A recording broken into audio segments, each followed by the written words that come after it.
Kembali lagi di Cerita Cinta Channel. Jangan lupa like, comment, and subscribe ya. Terima kasih.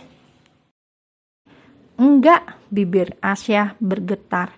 Ia peluk erat Zidan. Bayi itu seperti matahari baginya jika ia berikan. Lalu bagaimana dengan dirinya? Seperti bumi yang kehilangan mataharinya. Sudah pasti hidup Asya akan gelap gulita. Ardi, pulang, jangan keterlaluan kamu Ardi, sentak Bimasena. Meskipun marah, tapi ia juga merasa kasihan, benar-benar situasi yang membuatnya frustasi. Cukup lama Ardi tidak mau pergi dari rumah mereka, hingga Pak Han datang. Pria paling bijak tersebut mencoba melerai ketegangan yang terjadi. Ini anak Asya, Pak, ucap Asya dengan suara gemetar. Matanya sudah berkaca-kaca, tidak bisa membayangkan ia harus memberikan putra pertamanya yang bahkan baru berumur 1 bulan itu. Asya yang melahirkan, kenapa harus Asya kasihkan? Tanya Asya dengan dada yang terasa sesak. Asya yang mengandungnya, mengapa harus diminta? Tanya Asya berkali-kali. Ia tidak bisa berpikir, banyak anak di panti, lalu mengapa harus anaknya? Pak Han memeluk Asya, memberikan banyak pengertian pada putrinya itu. Bapak mungkin akan melakukan hal yang sama bila di situasi seperti itu. Tapi bukan berarti harus memberikan anak Asya, Pak. Tangis Asya pecah. Hanya karena alasan kemanusiaan harus memberikan putra semata wayangnya. Selama ini ia sudah berbagi suami dengan negaranya. Ia mencoba ikhlas karena memang sudah takdir dan waktu ia menerima pernikahan ini itu adalah konsekuensi.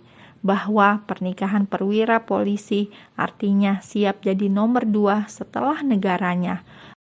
Lalu apalagi sekarang, apa anak juga harus ia bagi? Kecewa, Asya menangis sejadinya. Ia tidak bisa melepas Zidan begitu saja, sedangkan Ardi, pria itu tidak mau beranjak. Dia masih bersimpuh mengharap belas kasih dari keduanya. Setelah mengalami pergolakan jiwa yang alot karena alasan kemanusiaan, akhirnya Bimasena sendiri yang mengantar Zidan, bayi kecil itu, ke rumah Ardi, tentunya dengan banyak persyaratan yang harus Ardi setujui. Hari itu adalah hari paling berat yang harus Asya lalui. Ia hanya menangis sepanjang saat, sedangkan Bimasena, pria itu memilih menghancurkan tembok rumahnya dengan tangan kosong. Rasanya hampir gila setelah memberikan anaknya sendiri dengan kedua tangannya. Pulang dari sana, Bimasena menghajar tembok rumahnya sampai berdarah-darah. Asya yang baru sebulan melahirkan, menyaksikan akan hal itu hanya bisa menangis keras. Mengapa hidupnya sekarang seperti di neraka? Kediaman Ardi dan Rara. Rara terlihat berbinar-binar ketika dapat memeluk seorang bayi. Ini anak Rara, Mas, tanya Rara pada Ardi yang kala itu matanya sembab.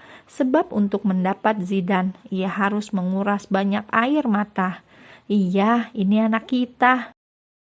Rara yang depresi berat saat itu mulai menampakkan senyum di wajahnya. Rara sepertinya memang depresi, sebab tidak bisa membedakan bayi yang baru lahir dengan bayi yang sudah berusia 1 bulan.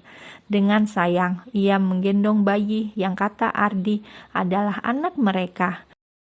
Sementara itu, di tempat lain, Dokter Asya harus merana, meratapi nasibnya yang harus berpisah dengan buah hatinya hanya karena alasan kemanusiaan. Suami sudah ia bagi, anak pun harus ia bagi. Asya merasa hidupnya memang bukan miliknya. Tidak percaya pada manusia lagi. Asya hanya mengadu pada robnya. Setelah kejadian itu, malamnya dipenuhi hujan tangis. Sering kali Bimasena tidak sengaja melihat dan mendengar Asya terbangun menangis di atas sejadah setiap malam.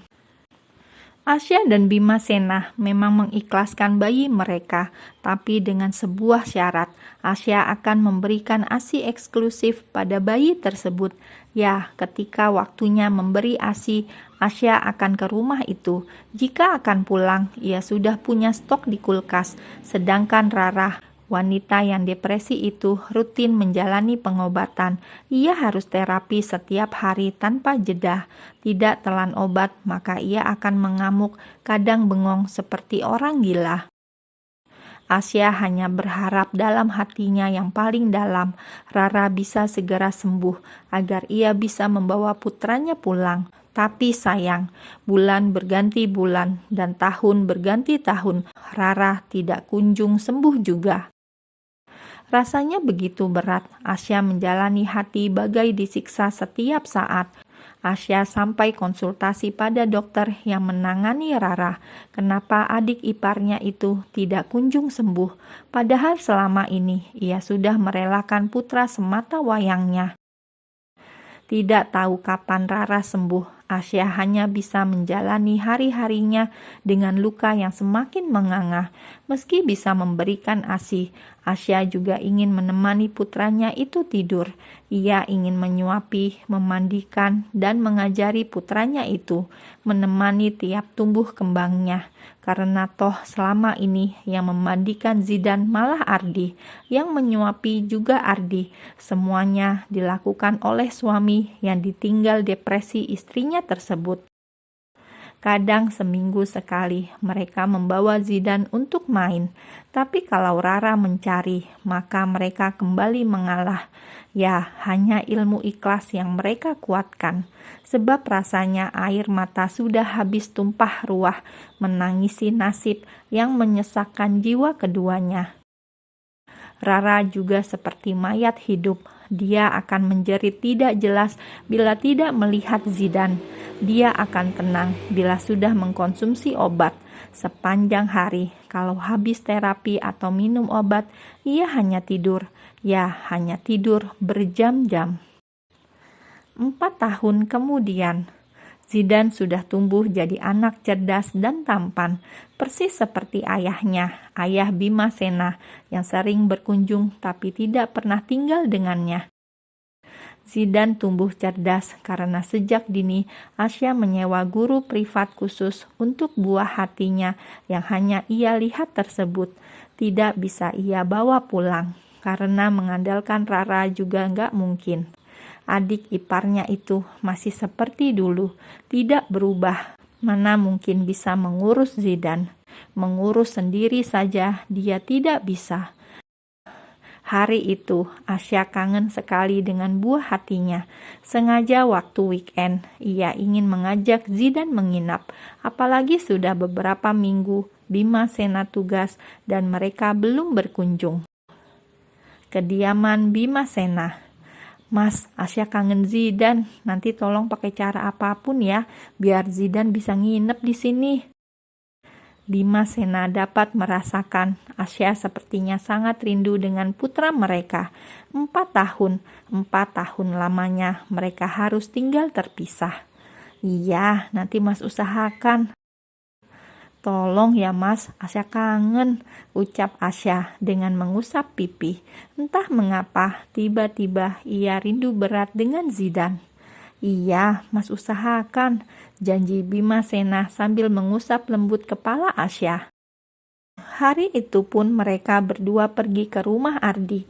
Pagi-pagi sekali, begitu tiba di sana, Zidan yang sudah beberapa minggu tidak ketemu ayahnya langsung berlari menuju teras saat tahu ayahnya datang. Ayah, panggil anak usia 4 tahun tersebut. Anak itu langsung menghambur dalam pelukan Bima Sena saat Bima turun dari mobil. Ayah marah sama Zian, kok lama gak kesini? Zian, ayah kan kerja, sahut Asya dan langsung memeluk putranya.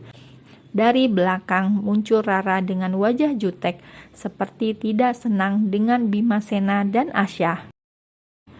Lucu deh, masa ada yang bilang Zidane mirip Mas Bima? Celetuk Rara sambil melipat tangan. Rara memang begitu, sejak depresi. Ia memang agak tidak sopan, bad attitude. Bima Sena hanya diam dengan Asya. Keduanya langsung mencari Ardi. Tidak mau lama-lama. Mereka mau membawa Zidane main, seperti kegiatan weekend biasanya. Daripada kepancing emosi menghadapi wanita stres, mereka memilih bicara dengan orang yang lebih waras. Itu Ardi, Mas bicara sama Ardi dulu. Bima Sena pergi menemui Ardi. Beberapa saat kemudian Bima Sena muncul, kemudian menggandeng tangan Zian. Entah apa yang ia katakan pada Ardi, yang jelas ia akan mengajak Zian jalan-jalan hari ini. Saat akan pergi, kembali Rara nyeletuk. Nanti belikan baju bagus, jangan yang murah, nanti Zidane alergi. Astagfirullahalazim. Asya dan Bima hanya bisa istighfar. Kalau musuh orang waras, mereka akan tanggapi. Karena otak Rara masih konslet, mereka hanya diam. Di dalam mobil, Zidane begitu senang duduk di pangkuan ayahnya, sedangkan yang menyetir adalah sang ibu, Dr. Asya. Asya seketika dicuekin ketika Zidane bertemu dengan Bima Sena. Keduanya berbicara seolah Asya tidak ada, saking asiknya. Hingga mereka berhenti di sebuah minimarket.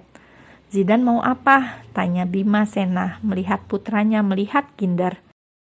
Mau ini, anak itu mengangguk. Set, 3 rak langsung dibawa pulang mereka. Hari ini Zidane pesta Kinder bersama ayah dan ibunya. Boleh ya?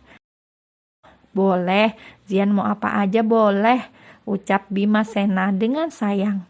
Sorot matanya sendu, andai bisa ia bawa pulang selamanya anaknya itu. Tiba-tiba malah rasanya semakin sesak. Tidak mau Zidane melihat kesedihan di wajahnya, ia pun langsung menggendong Zidane. Menyusul Asya yang masih standby di dalam mobil. Beli apa sayang? Tanya Asya pura-pura antusias. Zidane menunjukkan kantong besar miliknya yang berisi banyak Kinder. Wah, banyak sekali. Zidane hanya tersenyum manis, terlihat ganteng seperti ayahnya. Mendadak hati Asya terenyuh.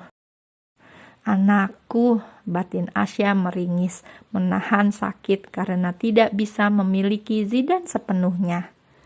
Di dalam mobil, ketika mobil sudah memasuki jalan utama, Zidane yang cerdas tersebut mulai bertanya banyak hal. Bu, Zidane dulu di perut ibu, terus dipindah ke perut mama. Zidane kok punya 2 ibu? Celoteh Zidane tiba-tiba. Asya terdiam, begitu juga dengan suaminya.